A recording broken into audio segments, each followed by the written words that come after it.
Je ne savais pas encore marcher et ma mère, j'ai vu énormément de films sur ça quand j'étais un peu plus grand. Mais elle me foutait sur les patinettes et j'arrivais à tenir l'équilibre sur les skis alors que debout, j'arrivais jamais à tenir debout. J'étais archi casse-cou.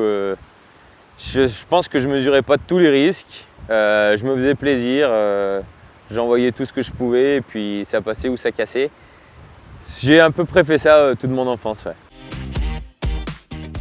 Ma mère a toujours été dans le ski, elle a fait des compétitions. Mon père aussi était moniteur.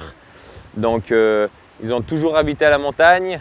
Mon frère m'a montré un peu la voie parce qu'il s'est mis à la compétition avant moi et puis ça m'avait donné énormément envie aussi. J'ai attaqué avec le slalom. J'adorais le slalom. Mon frère faisait du slalom, donc aussi c'est ça qui m'avait donné l'envie de faire. Je suis passé petit à petit à la vitesse, ce qui était moins contraignant sur les appuis. Et puis j'ai commencé vraiment à avoir de super sensations, cette adrénaline de la vitesse. Et puis au final, je pense que c'est la discipline dans laquelle je me retrouve le mieux.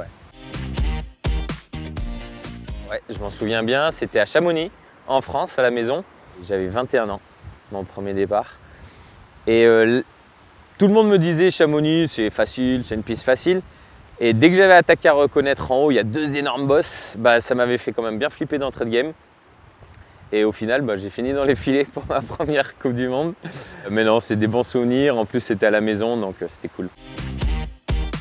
C'était il y a 3 ans, 4 ans. C'était à Méribel pour les finales de la Coupe du Monde à Méribel. Premier podium en Super G, qualifié pour les finales. Il y avait toute ma famille, tous mes amis qui étaient là.